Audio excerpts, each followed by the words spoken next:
is the Happy Scientist Podcast. Each episode is designed to make you more focused, more productive, and more satisfied in the lab. You can find us online at bitesizebio.com/happy scientist. Your hosts are Kenneth Vogt, founder of the executive coaching firm Vera Claritas, and Dr. Nick Oswald, PhD, bioscientist, and founder of Bitesize Bio.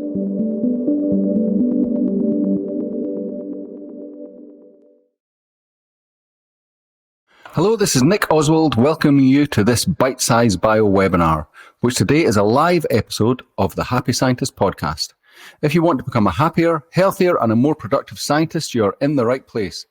With me, as always, is the Bitesize Bio team's Mr. Miyagi, Mr. Kenneth Vogt.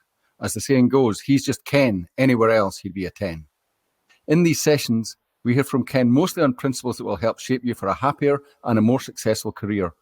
Along the way, I'll pitch in with points from my personal experience as a scientist and from working with Ken.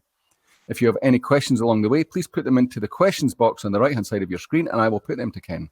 Today, we will be discussing how to deal with challenging people in the lab and beyond. Over to you, Ken. Okay. Well, you all are looking at a screen that says how to deal with problem people in the lab, and Nick just said how to deal with challenging people in the lab.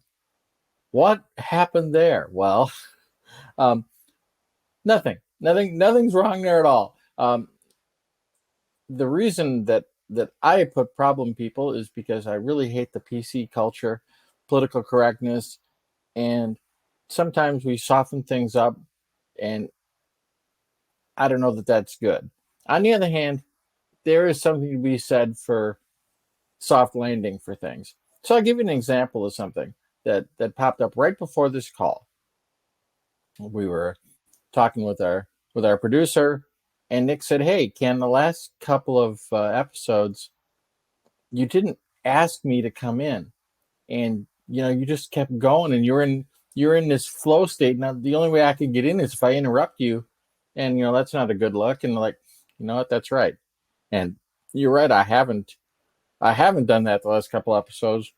And I don't really have a good excuse other than, I just didn't want to put Nick on the spot because he never knows when I'm going to say, "Hey, what do you think?" And then on the other hand, he does think some things, and and as he mentioned in the intro, he's got experience in the lab, so I need to bring him in.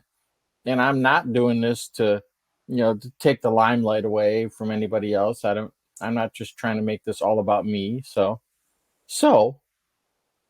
it was a good conversation to deal with a problem or a challenge, however you want to call it. And I think you'll see that kind of thing applies in the lab also. So let's dive into this. And by the way, did I count how that all went down correctly, Nick? Yeah, you'll be speaking to my lawyer later, but no. Well, there we go. Well, and you see asking that question comes down to my first point. Are we seeing clearly? I just described the situation the way I saw it.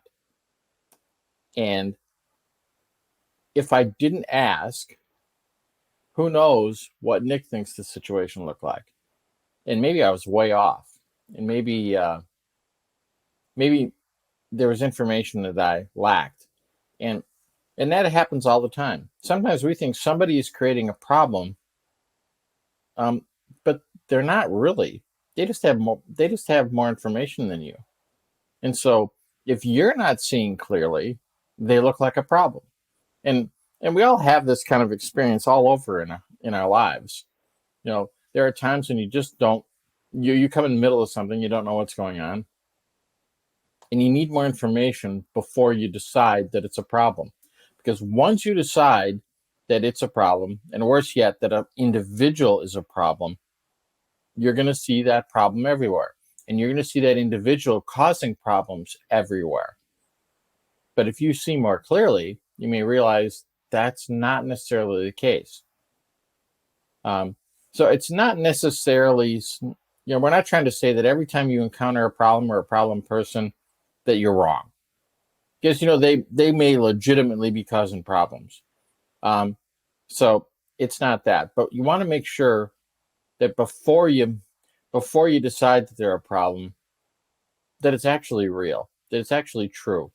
And sometimes the reason that someone's a problem is because of us, because we've withheld information, or we haven't looped them in such a way that they can be a productive part of the team. I know it's hard to hear that. You think, no, this person's a jerk, they're an idiot, they're lazy, they're stupid, they have an agenda that goes against my agenda, or the lab's agenda, or the grant's agenda, and you lump all that together, and now you can't see it any other way. So getting the smoke to clear is really a practical thing to do, and sometimes you have to do it for people that you wouldn't really want to. It's like, you don't like them that much, they're not that easy to deal with, they don't communicate all that well, but it's still advantageous to you to make sure that you are clear-sighted about what's going on, that you're really seeing the lay of the land as it actually is. And this is not a moment to be thinking in terms of how you want it to be. It's about, first, see where you're starting from. You can't ever get anywhere until you first know that starting point. So, Nick, what do you think about seeing clearly? Well, a different angle on that is about it's really easy to realize that, or to forget rather, that you might be wrong as well, and then to judge the situation and to not show compassion to the person's viewpoint. And yeah, so that's another way that I would look at that, is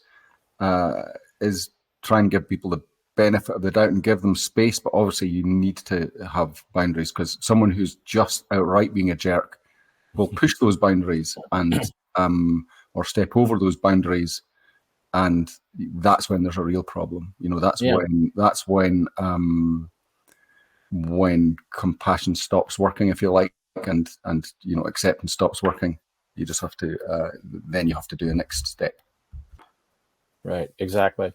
And the fact is that it's not unheard of for a person that's really intelligent and really educated and really erudite on some specific topic to have a short fuse. That they may be harder to deal with, because like they already understand something so deeply, and it can be frustrating for them when other people are not all the way to the point that they are. And it may be hard for us to look at, because we would look at ourselves and go, well, I'm smart and I know what's going on. Yeah, but that person might be in that particular area really, really plugged in. And we are the ones lagging behind. And now they're acting out like, come on, catch up kind of attitude. May rub us the wrong way. But if we can just see, look, that's just how it is. This is an area of passion for them, or an area of expertise for them. And let them have it. Yeah. Now, the point you just made, Nick, opens up the next thing I wanted to say. When we look at a situation, are we judging that person? And when I say judgment, I mean it in the most negative sense. Now, we've talked about this in the past, where we have to make judgments in life. We have to know whether or not we're going to get run over in the crosswalk, because cars are going to do, our drivers of cars are going to do what they do. We have to be able to figure out what's going on. But when I say use assessment rather than judgment, what I'm saying is you still want to do that analytical part. You still want to see you want to collect the data, you want to draw conclusions. But the judgment part is when we take our conclusion and now we pass judgment. We condemn. We're looking to find somebody guilty of something that they've somehow failed. If we can just look at the situation and go, okay, I see what's happening here. I see what choice they made, what conclusion they drew. You may still completely disagree with it, but it's good to understand that they drew that conclusion. If they've decided that this particular task is a waste of time, it's good to know that. It's good to know that's where they're coming from. And you can get irritated by that, and you can make it an emotional thing where it's like, man, what's wrong with them? Why are they always being so difficult? Why do they have to throw a monkey wrench into the works? Or why do they have this pet peeve? They got to get over that. There's stuff we have to do a certain way. If you have somebody that is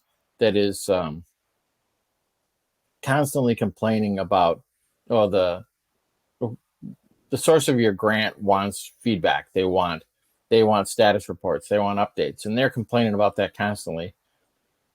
And they're like, this is slowing us down. It's getting in our way. It's a waste of time. And all that stuff might actually be true. On the other hand, it doesn't matter. We have to do this. It is just part of playing the game. And so you get annoyed about that. You start judging them like they just don't want to play along. They don't want to be a team player. They think they could just do stuff without grants, can't be done, and they just don't get it. But if you make the judgment about that, you're wasting all this mental energy, this emotional energy that doesn't really get you anywhere. Whereas if you just make the assessment of like, okay, they do not see clearly how this has to work. Well, from there, you're going to do different things.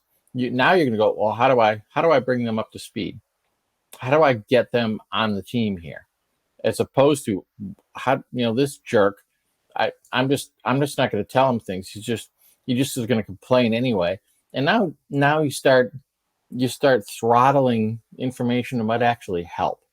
So, the notion here then is really, really be careful about that last little step after you assess, and then you decide, okay, yeah, and now my conclusion is they're bad, they're evil, they're lazy, they're stupid, they're in the way, they're stirring the pot for no reason.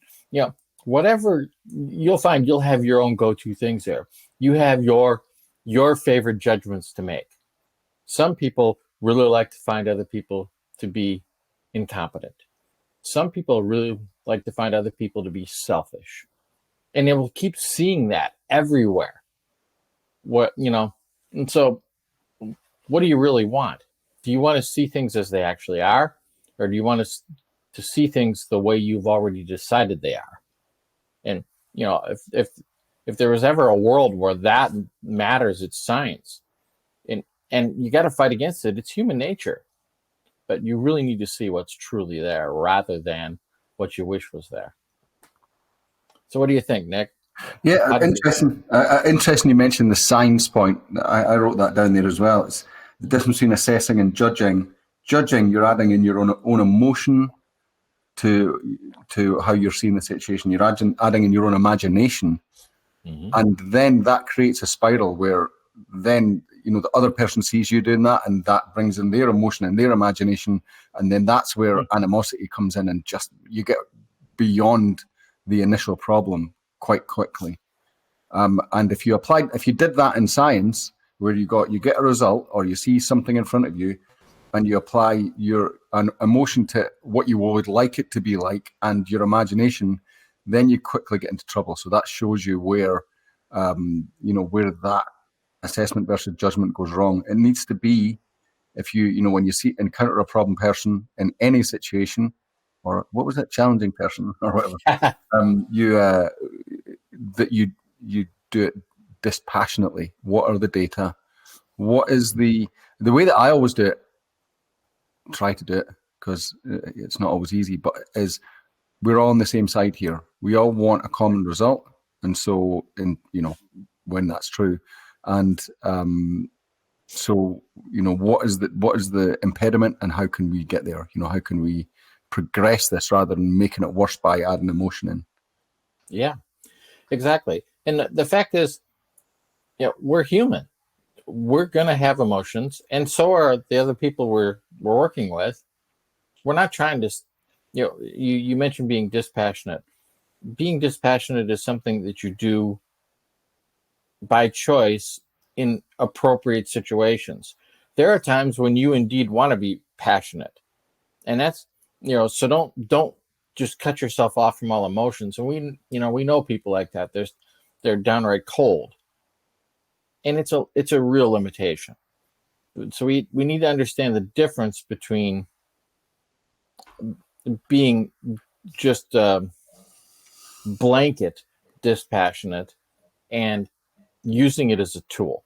And you will know the time to use it and the time not to. So, cut yourself some slack.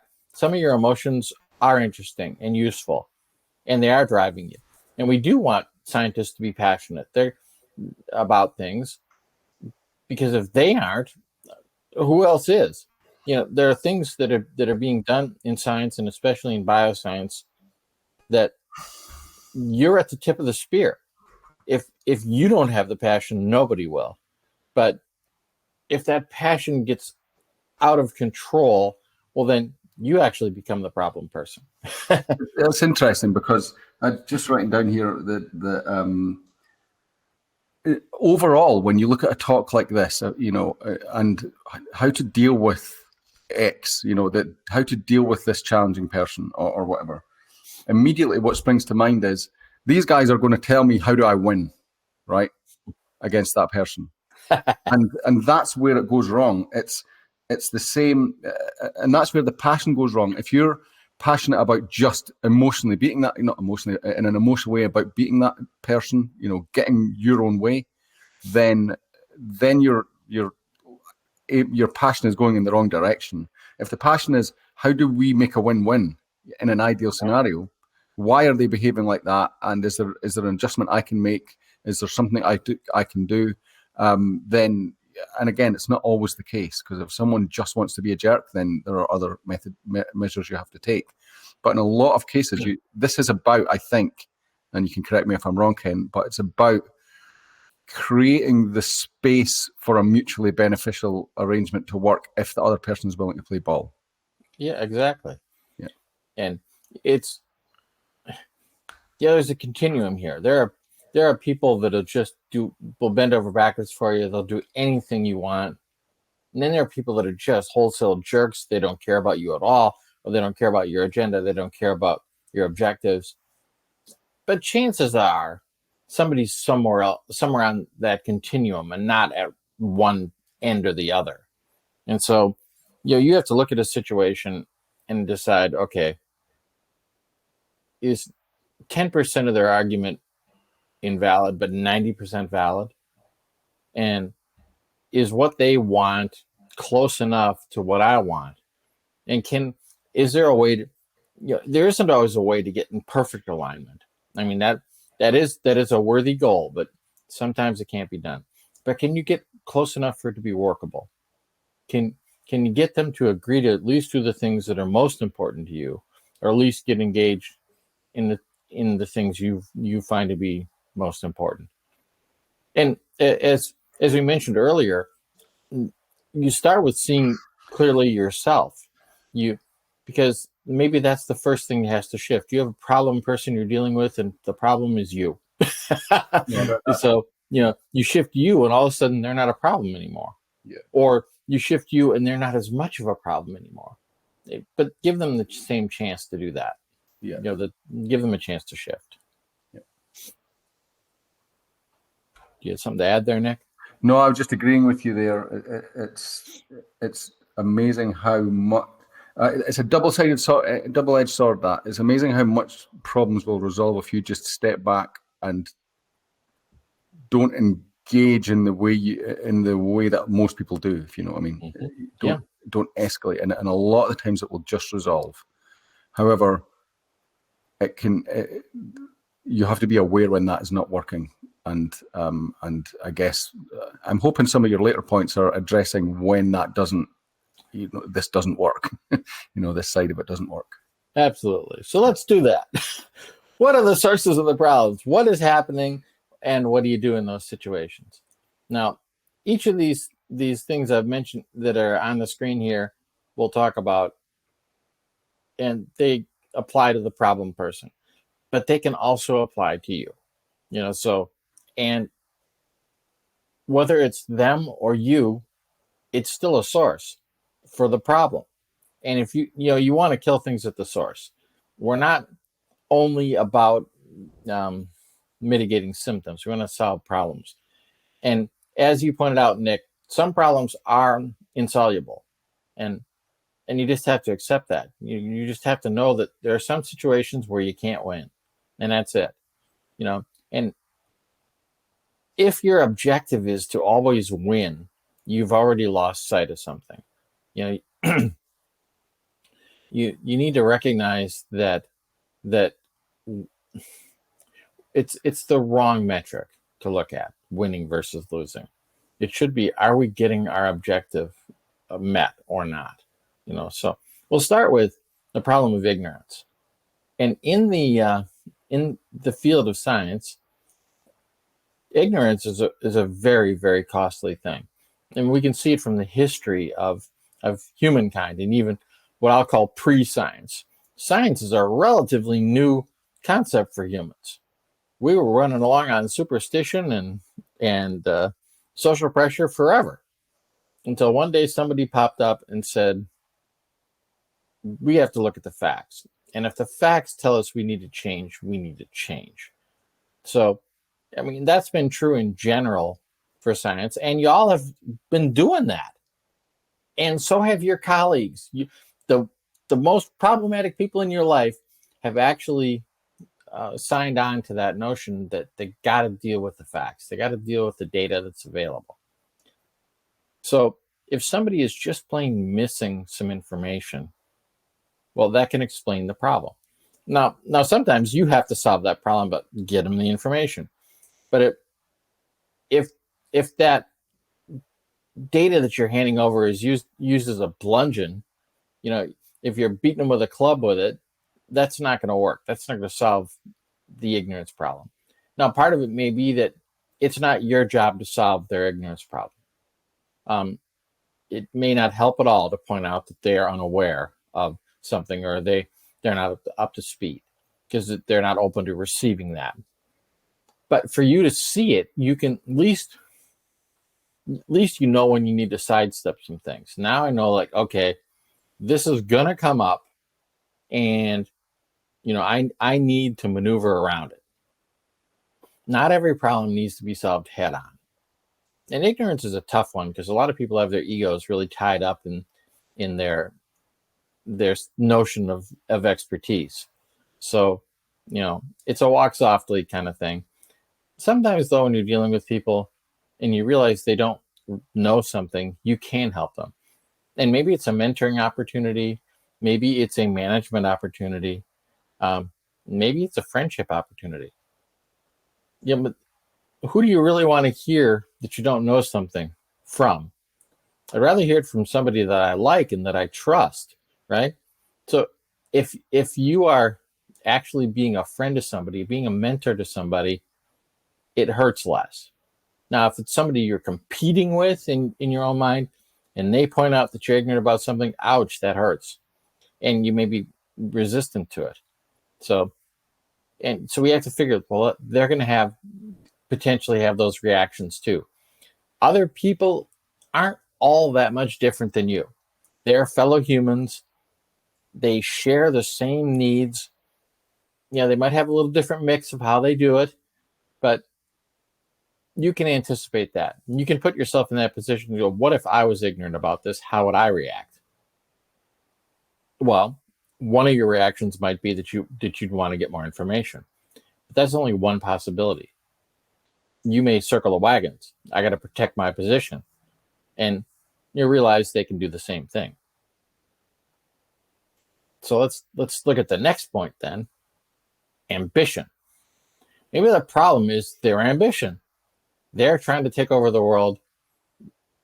They are climbing the corporate ladder, as it were. And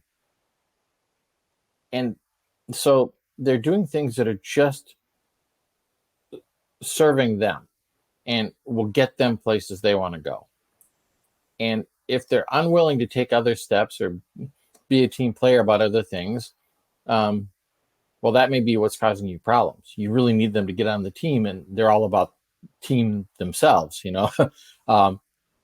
Again, seeing that understanding that can help you to make better choices on how to deal with situations. And sometimes too, you can preemptively handle things. You can get things where, look, I don't have to push this guy's buttons on this. I can avoid it if I go this way. Now, you don't want to get too pushed around there, because that ambitious person is constantly setting the agenda. First, their ambition has to be served, then the lab's ambitions are served. Well, that can be a problem for you, but at least be aware of how it is. And also check yourself. What is your ambition saying? Are you driving for something because it's mostly good for you? And I'm not saying you should take yourself out of the equation like you don't matter, because you do. But you're just a piece of the puzzle, right? You're not the whole thing. So that's another way to look at this. So I will stop for a moment and say, Nick, do you want to comment on ignorance and ambition as a source of problems at this point? Yeah, it's a difficult one, isn't it? Because obviously everyone's ambitious. You have to. Yeah, I don't know. I feel like this is the where I need to listen to you, because Okay. it's when you there's a fine line between allowing people to step over your own boundaries, and they're allowing their ignorance and so on to be non-beneficial to you, and trying to collaborate and just allow them to be who they are. Do you know what I mean? Sure. So Yeah. We actually, just interestingly, we have a question in about that. I don't know whether it's a good time to, or someone asking about a specific situation where she is or there's a person here working with a senior colleague in the lab. They're working on a similar project. They do sampling together. They do the work together, but when it comes to analyzing the data, the senior colleague is refusing to share the data, so that the junior person who's asking the question here can't use the data. So that's obviously an instance of some sort of, or you would assume on the face of it, it looks like some sort of selfishness, maybe ambition, getting in the way here. So that's what would you think that specific scenario? What would be some good steps to make? Okay, well let's deal with selfishness, and then I'll address that specifically. Okay. Sometimes selfishness may look similar to ambition, but ambition has a little better objective. It's somebody trying to expand and grow and to move up. But selfishness is very short term. It's mine. Hoard, right? And that's very short term thinking, because at the end of the day, we all need the support of other people, and that kind of stuff really comes back to haunt people. So the assessment has to be made here of, is the person who's withholding this data being selfish, or is it driven by some kind of ambition on their part? That is, do they want sole credit for something? So you have to first figure out what's going on there. Then you have to look at your own situation and go, are they really withholding data, or am I overblowing what's happening here? Am I painting something in a way that isn't actually accurate? So make sure you got an accurate view. If it's true, well, chances are they're damaging your objectives. Well, you must have somebody you answer to that cares about your objectives, and you may be able to enlist them to help you solve this problem. Now, if this senior person is in fact your boss, and they'd be the person you'd think you'd go to about that, you still can do that. You can still point out to them, look, I'm trying to accomplish X as you've assigned me to accomplish, and I can't do it if you keep withholding this data from me. You got to help me out here. Give me a chance. The other thing is, do they realize they're doing it? do they realize they're causing this problem for you? Because sometimes we've built up this whole story that, oh, look at this, they're out to get me, they're trying to hurt me, they're doing all this stuff, and they're just tra-la-la motoring along, not even realizing they're the source of a problem for you. So it could be a communication issue on your part. So you need to stand up for yourself. You need to reach out. And sometimes just a little pushback is enough to get somebody who's being kind of a bully to stop, because bullies tend to be a bit cowardly if that's what is actually happening. So there's multiple scenarios here. So the first thing I would say is, figure out what the lay of the land really is. Are they being a bully? Are they being arrogant? Are they trying to cause a problem? Are they ignorant? Do they not realize they're causing a problem? Are they blinded by their own ambition to such a degree that they don't care that they're hurting people around them? It's good to notice that, and you will get more nuanced in your approaches as you get deeper into it. But just stay in front of that person. Make sure that every time that's causing you some kind of pushback, that you can point out, this, here's the problem that's going to cause. You're denying me this is going to make this happen. It's going to make that happen. It's going to stop this from happening or that from happening. Keep putting in front of them that there are consequences here, and eventually these consequences are going to hurt you. And they should, you need to tie it into them. How does the consequence impact them?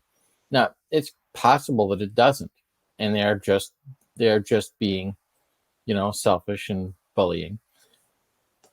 Hopefully that's not the case. Occasionally, you get in a situation like that, it is untenable, it is unsolvable, and you just have to make a change.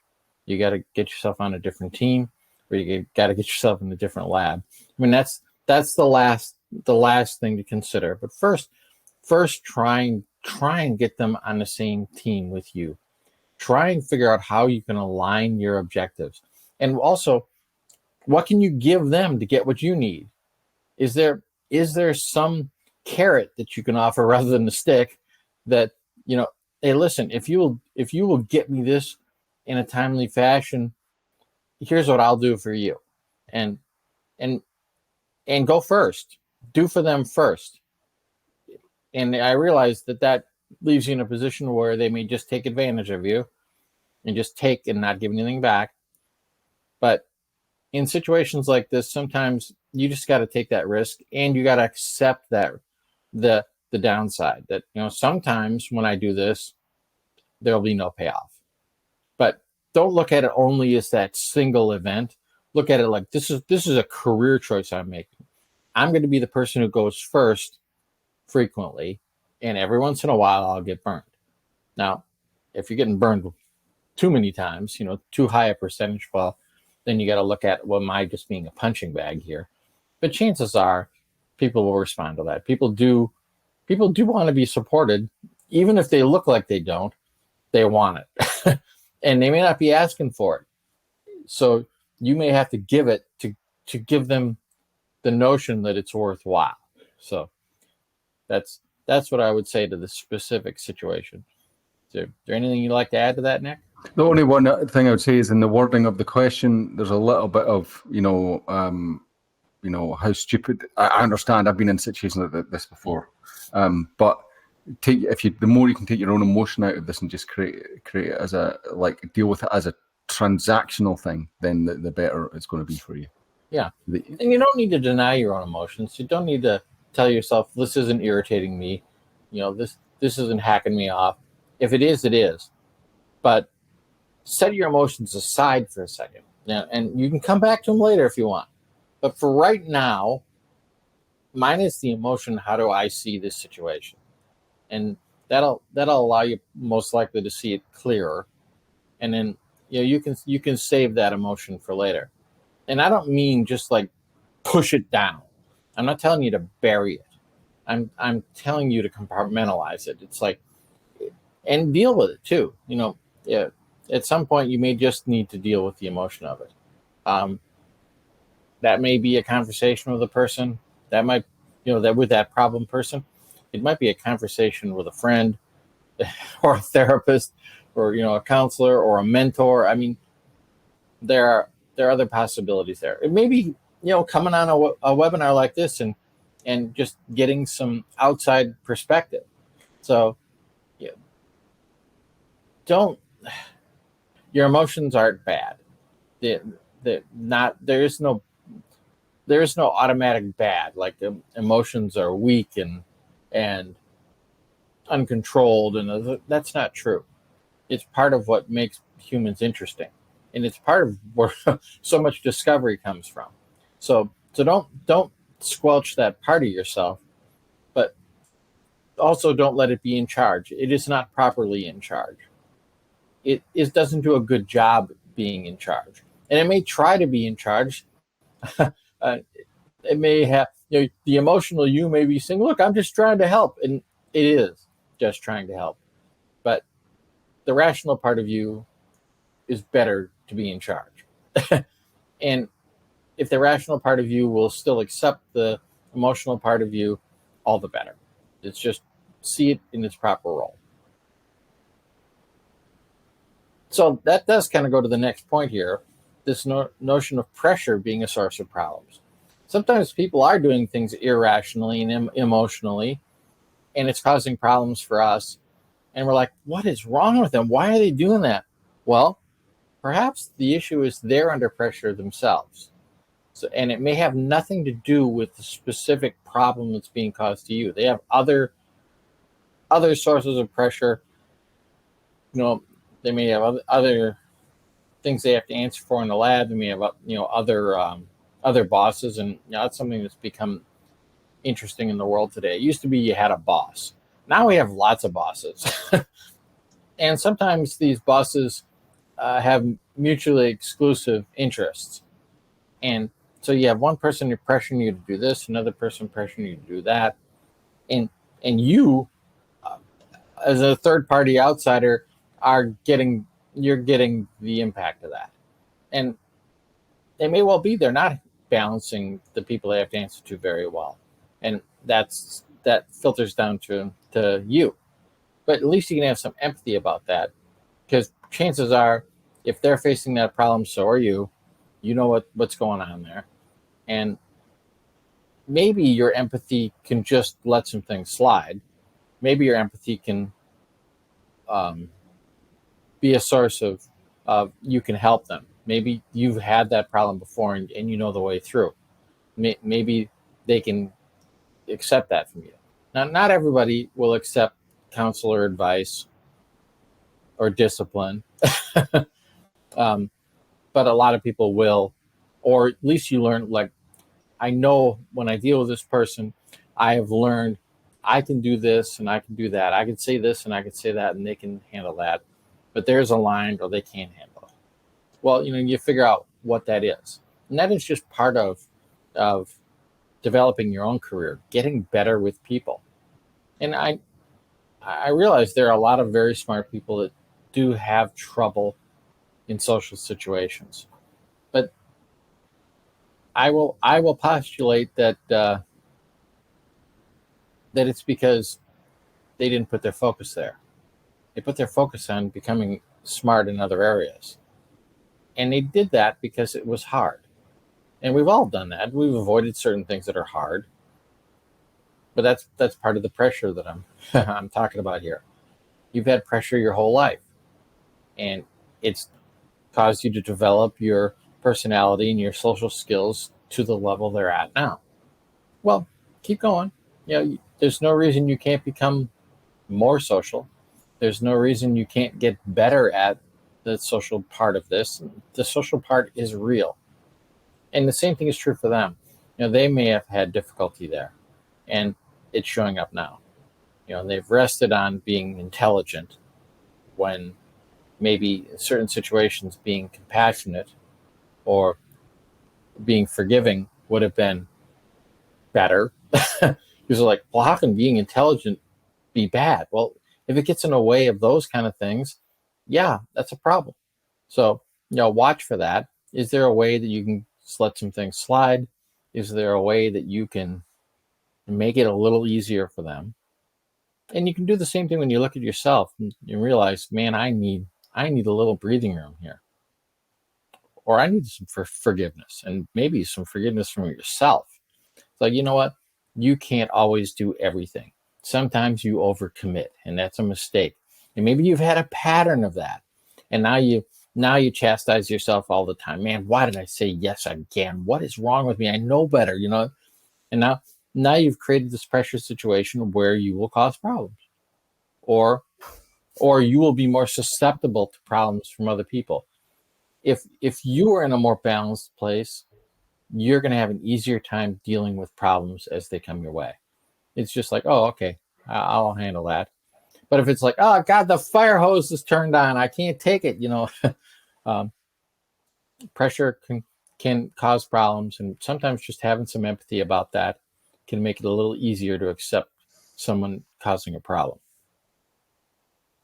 Anything you'd like to Yeah, chime in? just a general kind of observation about everything that we've been talking about here, and it's that this whole thing is about, we're all pre-programmed to react in certain ways to certain situations. We've all got our own go-to way to deal with a conflict. Like some people will, as you said earlier, some people will get angry and try and overpower people with anger. Some people will go to intelligence, trying to be more intelligent than the other person and kind of outbrain them, if you like. Some people will go into victim mode and try and manipulate the situation that way. And we all have our own way. And what you're dealing with in any situation, any conflict situation like this, is the clash between those two sort of non-optimal ways of interacting.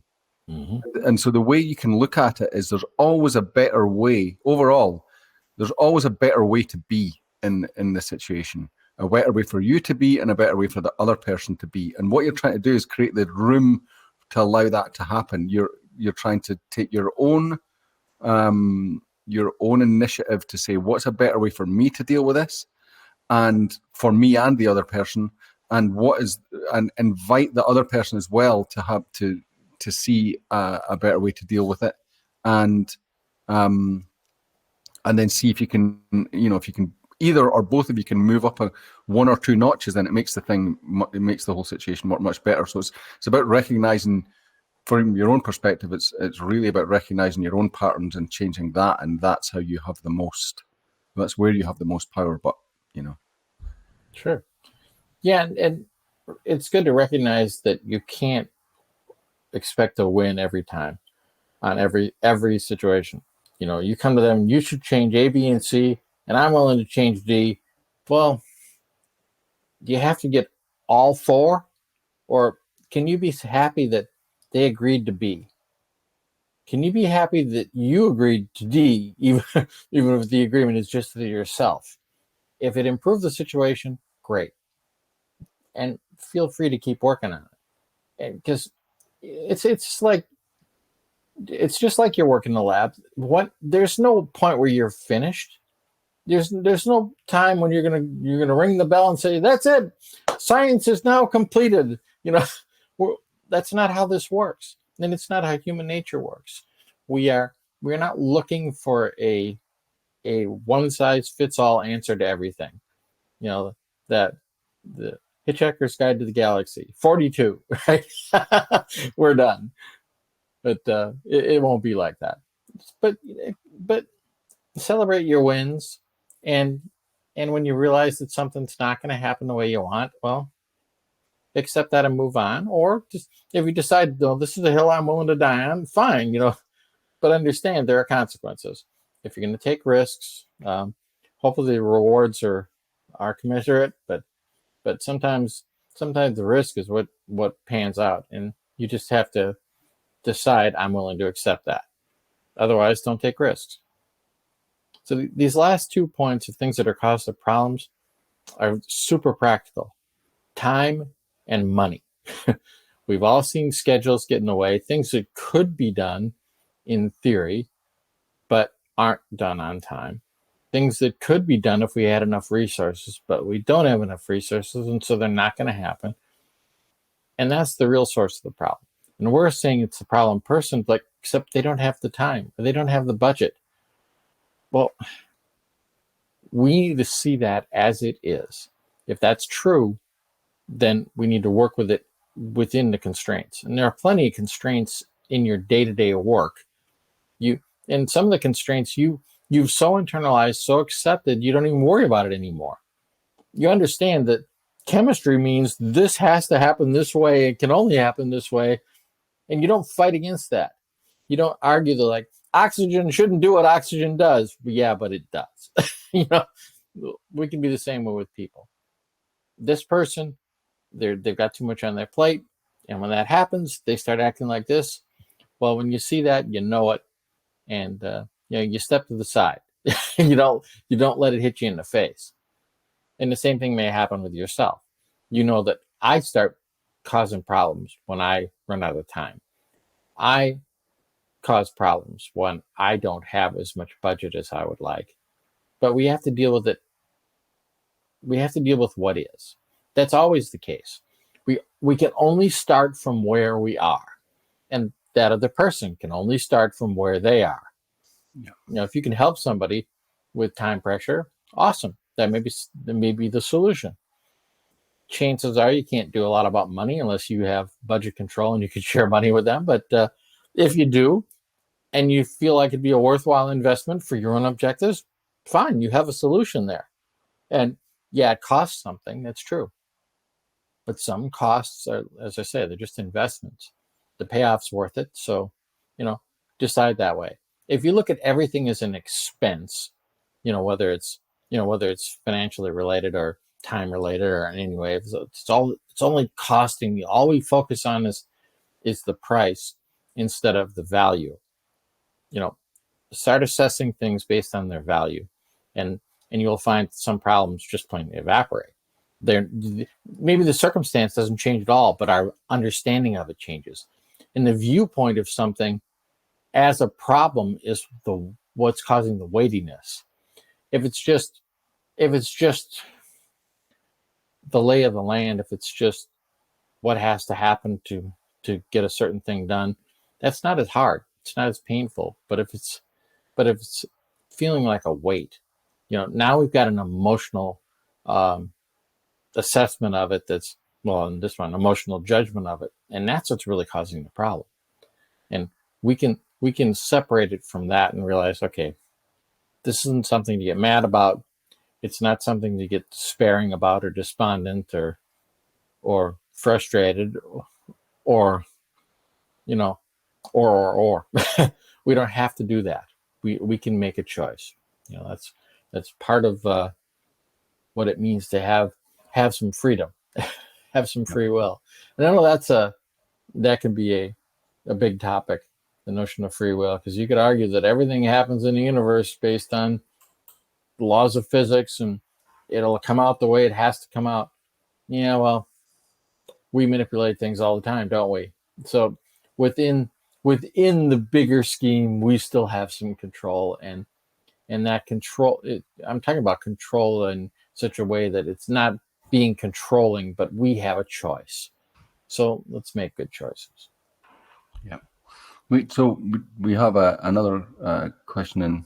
Mm-hmm. So just so everyone knows, we don't mention names in these because this can be quite personal. So if you want to put a question in this or any of our future webinars, you just put it in. We won't mention the name, and we'll see if we can shed some light on the situation. Mm-hmm. So this question is similar to the previous one, but it's specifically the big boss that is creating the challenging and conflict situations and is not willing to hear feedback and resolve complicated situations. So if you can't go any further up the chain, Ken, what's some recourse you could take or some ways you can look at it? Well, I would start with making sure that you're seeing things clearly. Mm-hmm. Because if somebody got to the top, chances are they have some skills and they have some understanding and some knowledge. They didn't get there probably purely by nepotism. I mean, that happens, but chances are they got there at least somewhat on their own merits, right? So maybe they are seeing a big picture and you're not. That's an easy assessment to make. They don't see the big picture. It's like, wow, that are you really certain that you're looking at it from their perspective? Because they may be seeing things you aren't even aware of. And they may have pressures that you don't know about, or even if you know about that you aren't bothering to think about or to take into consideration. Now, somebody can be at the top and be over their head. Maybe you've heard of the Peter principle, and with the Peter principle, if what it says is that a person will rise to their level of incompetence and then stay there. And we've all seen this in organizations. We're like, how did this guy get there? They were really good at the job before this job. And now, now not so much. Now they're over their head. And, we can have a little bit of compassion about that. I mean, it can happen to anybody. Sometimes, we don't know how it will be for someone to move up until they move up. And we've all been through this where we've been promoted in a situation or we've taken on a new responsibility and it is new. So it is unknown how we're going to react to it, right? And we find out. Now, chances are, as you've moved up in your career, you haven't had a lot of just wholesale failures, right? Well, let's hope that's true for the big boss now too. But okay, but here they are. They're there. They're being a problem. I'm seeing clearly. There's stuff they're not noticing. They're not putting the level of importance on this area that impacts my world, and they don't realize that. All right, so the first thing would be, is there a way to help them with that? What would be an ignorance problem? Can you get them the information they need? And can you get them to pay attention to that information? And sometimes that's the problem. Like, look, I send them emails all the time. They don't read them. We've all seen that. And, that's because they've got their own world, their own pressures going on, and they're making their own priorities. And they don't realize the impact it has on you. So if you can't get them to hear you individually, the next step you can take, is there a way to present a group face to this? Can I get other people to sign on to this? We've got to help Bob understand X. So, and I'm not talking about just being a rabble rouser in a lab, running around going, hey, if you notice how much of a problem Bob is about this, that's not what I mean. What I want to say is, when you go to you can talk to your colleagues and say, listen, I'm having this problem and it's not coming across to Bob. So what do y'all think? Am I wrong? Am I off base here? And it's not a bad idea to check in with other people, because they may tell you, you're being a little rough there. Or they may go, yeah, I know exactly what you're talking about. It's like, okay, I want to solve this problem. I'm not just telling you this so we can complain about Bob. What can we do together to help get it across to him? And ask for input. Ask other people to help you. Because you may find that somebody else goes, well, I know exactly how to deal with that. I'm going to be talking to him about this other thing, but I'll definitely get this on the agenda. And all of a sudden, you're getting a forum that you weren't getting before. So engage other people in a positive way. You're not doing this to tear down that other person. You want to help them, actually. You want to get them up to speed.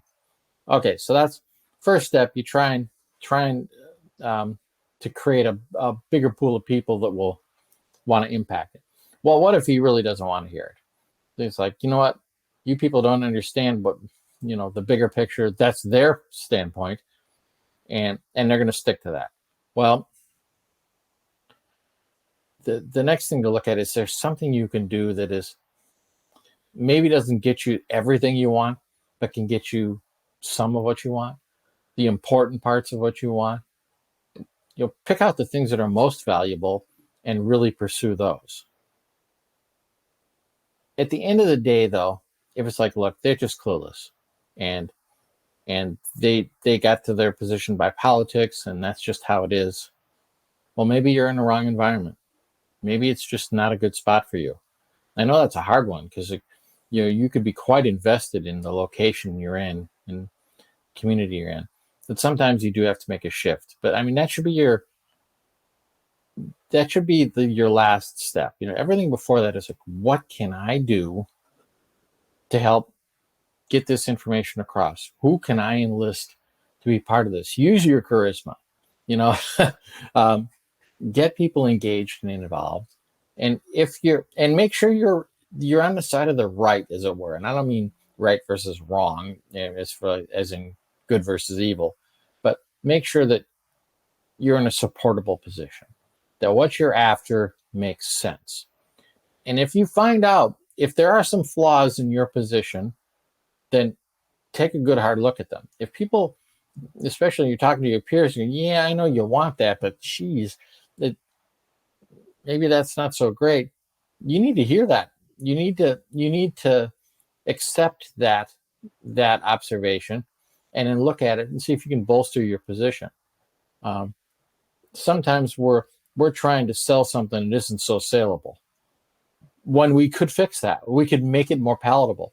And it may be just that will be enough for the big boss to go, well, now that you put it that way, yeah, we can do that. Sometimes we think they're the problem, and it's actually that our offer was the problem. And, so that doesn't make you the problem. It just means you started from a weak position. We'll strengthen your position. Anything you'd like to add to that, Nick? Yeah, I would say I'm just thinking of my own personal experience of being the boss and being the problem, but not really realizing you were the problem, or having it's kind of your own weak points that are the problem, and that's the most difficult part to fix, right? Mm-hmm. I would just say, to me, if the big boss is creating creating the problem, make sure they know that they're creating a problem, right? And that they understand that it's them that is creating the problem. And also then at that point ask if there's any way you can help, or is there anything we can change to help that not arise. And yeah, for me, one of the things is we have lots of processes running here. That's just not me. It's not me. That's okay. I can do it, but it's not what I like doing, right? It's not where my main focus is day to day either. And so to be drawn into the minutiae of a process is quite jarring and difficult. And so what I have asked, I was made aware that that's a problem, that I'm just letting things skip away. Because, when other people are waiting on me to make a step and I wasn't getting involved because I was focusing on something bigger, or that's bigger for me anyway. Mm-hmm. And so I asked, so how can we make it so that this works better? It actually goes into the way that I work. And we just changed a few things around. But, people could easily be, and I'm sure they were, sitting getting annoyed at me because I'm not doing this, I'm not doing that. And unless it's pulled, I'm semi-aware of it, but unless it's pulled right into my front of my vision and said, this is a problem, you're causing it, what are we going to do to stop it? Then it's difficult to sort of bring it in. So I would just say that. Yeah. And for the person on the other side of that, it just, to use you as an example here, you're a big personality and you have a lot of intelligence and you have a lot of passion about this operation. And for somebody to go up against that can be a little intimidating to them. And so that may be what your questioner is also encountering. It's like, I don't want to have to do battle with this person. He's scary, but sometimes you've got to step up sometimes and say, look, and I know you've had people do that to you within your operation. Yeah. They've put their foot down and said, listen, we need you to be engaged here. You have to do this part, or if you're not going to do this part, you got to let it go and let somebody else do this part. Yeah. Exactly. You got to be willing to say that stuff. Just as one other thing about that thing of it's intimidating to stand up to the person. It's if you perceive that as a fight. I used to do that all the time. I'm going to have to fight my way through here to get, and then I'm not a person who likes fighting, so that would be immediately no. And But if you try and take the emotion out of it, and it's just a difference of perception, and I'm just going to do, your job is not to necessarily fix it, but just to try and improve the perception. Mm-hmm. Then it takes a lot of the emotion, a lot of the challenge out of it, and you just do it and see what happens. It's like that thing that I always say about trying to get results in the lab. Don't set yourself the challenge of fixing it or getting the result. Set yourself the challenge of, okay, I need to ask this question and see what happens. Right. And then deal with Yeah. it. You don't make an adversary out of that bacteria in that petri dish. Yeah, It's just going to do what it does, right? Why isn't that band going in the correct place? Yeah. Exactly. Yeah. I've got one. There's one more question, but it's a similar scenario. How do you deal with bosses who don't give you? Basically, this person has written an article, and the boss is not doing the editing of the article, and it's stalling the publication. Again, the bigger picture is could well be anyway, that they are overwhelmed or that it's not high as high on their priority list as it is for you. Probably something like, is there something I can do to help make the time for you to do these edits because it's really important to me, or helping them to understand the consequence of delaying it, or showing more patience on your own side, or something. That would be good places to start, I would guess. Yeah, for sure. And I mean, patience is really underrated. Sometimes that's really the only answer. If maybe hounding them about getting something edited up is just going to make it worse. It's just going to, now they're going to be, every time they think about it, they're going to be irritated.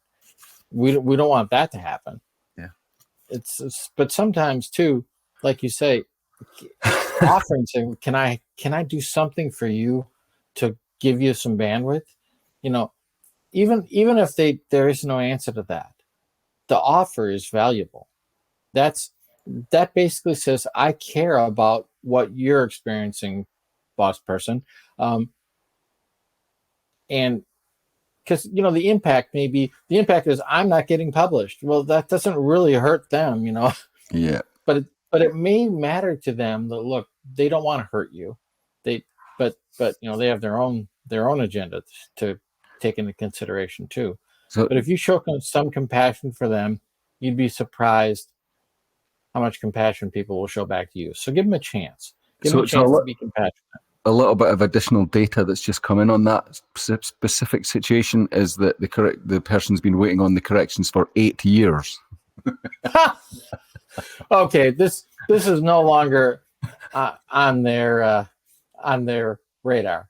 So yeah, you're gonna have to do something to restart this. It's a new project now. Stop thinking of it as an old project, because every time you're thinking about it now, you're just ruminating, right? It's either let it go or start it again. Those are your only two options now. Yeah, I would suggest something like, okay, if they are insisting on being the bottleneck, then you need some sort of ultimatum of, I'm going to get this other person to do it, and if you've not done this by X time, then I'm going to have to get someone else to do it because now this is hurting me. Like that. Yeah. A bit more hardball, a bit more what I always try to do in situations like that is create a default pathway where you have power, which is to move it on to someone else to do the editing, or just do your own editing and then submit it, and give them the option to move it off the default pathway back into their own power, where he'll do the edits or she'll do the edits. Right. That's the way I was trying to deal with those sort of things. The other thing that scenario makes me think: have they told you that there's some drop dead problems you have to fix first, and you've not done so? Maybe the reason they haven't done their part is because they're waiting for you to do something else first. And you got to really be brutally honest with yourself about that. And maybe it's something you don't want to do, or you don't even think needs to be done. But if that is the reason from their perspective, we'll solve that problem and move on.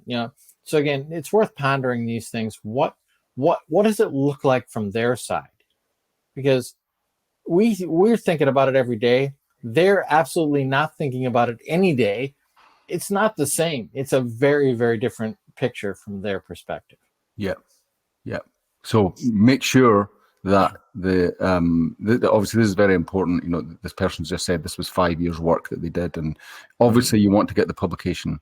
The two things are: make sure there's nothing you're doing that's or need to do that's blocking the supervisor from doing the publication, from doing the edits that you need, and then take it into your own power. And I would say, if I, I don't know the details, but if I was in your situation, my gut feeling would be make the ultimate default pathway that I'm just going to submit it anyway myself. Yeah. And then invite other people in, like another person or that same boss to, if they want, you can let them know you're going to be submitting this. Do they want to submit first? Is switch it around, Yeah. And, is it a power play on their part? They're like, you can't do anything till I say you can. Well, there may be consequences from that. If you just go around them and submit it yourself, just be clear what the consequences might be and decide whether or not you're going to accept them. If you accept them, then go forward. I like a bit of rebellion, Ken. You know that. Yeah. Well, yeah. But I mean, there's a point where the cost could be so high that you're going, oh, I can't have that. Yeah, it depends. And then at that point, you got to go, well, I guess that's 5 years of my life down the drain. That's how it is. Never. And yeah, that's a tough call, but sometimes that is the right call. So you got to assess for yourself. Yeah. Okay.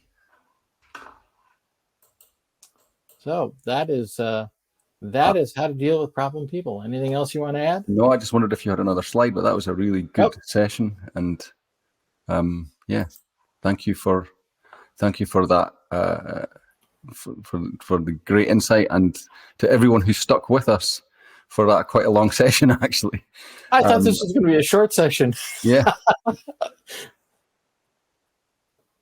Oh, that might be. Oh, just another question's come in. Okay. That might be another. Okay. Is there any suggestions for people who are, as the person said, neurodivergent, who they by default they have trouble just dealing with people in general, and that can be a problem. Your genius gets you to the top, but your genius is then the problem. The part that's missing is the problem.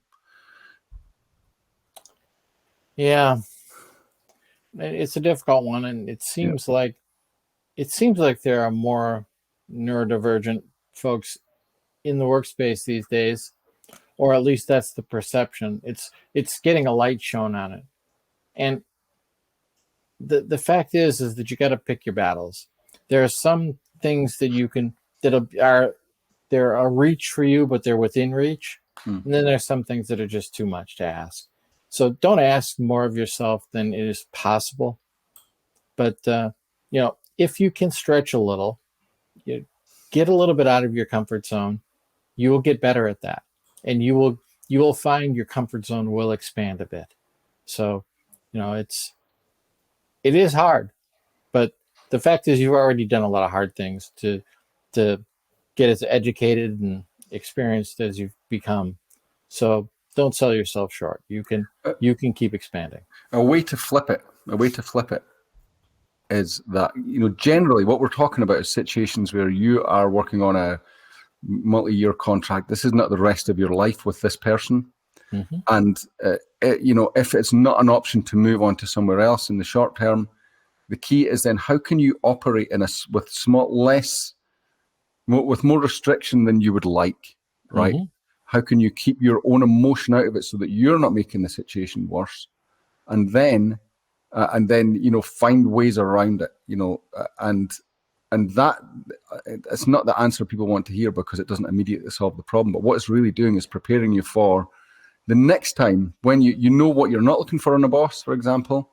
Yeah. And then when you are able to deal with someone that is more on your wavelength, suddenly you're much better because you have more tools that you've been sharpening while you've been in that more restrictive situation. Yeah, exactly. And we mentioned patience earlier. Sometimes that's the answer. Maybe it's just suck it up and stick it out until this contract is over. Yeah. and then make a better choice next time. And not that you made a bad choice the last time, but you probably made a choice based on what information you had. Well, now you have more information. You can make a superior choice. You made a choice that gives you some specific kind of education. Yeah. Almost. It was Catalyst. We all know how useful Catalyst is. Yeah. Well, Catalyst happens to us as humans too. Yeah. In some situations, we don't like the situation, but what we learn from it is highly valuable, and we wouldn't want to trade it. Yep. Okay. Well, again, thank you everyone for listening in. Some great questions and situations, and I hope we gave you some insight there to help you resolve some of those. If you enjoyed our content, please subscribe to The Happy Scientist on your favorite podcast platform or on YouTube. We've got lots of earlier episodes. I don't know how many we're on now. Must be about 70 or something. There's some great stuff in there that will help you, especially the first few. If you've not listened to those are kind of foundational. And please, if you have any colleagues who you think would benefit, please send them to the Happy Scientist podcast, and let them get the benefit of this as well. Let us help us to reach other people.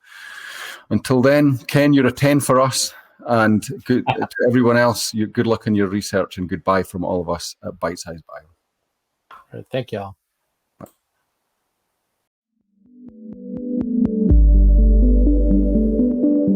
The Happy Scientist is brought to you by Bitesize Bio, your mentor in the lab. Bitesize Bio features thousands of articles and webinars contributed by hundreds of PhD scientists and scientific companies who freely offer their hard-won wisdom and solutions to the Bitesize Bio community.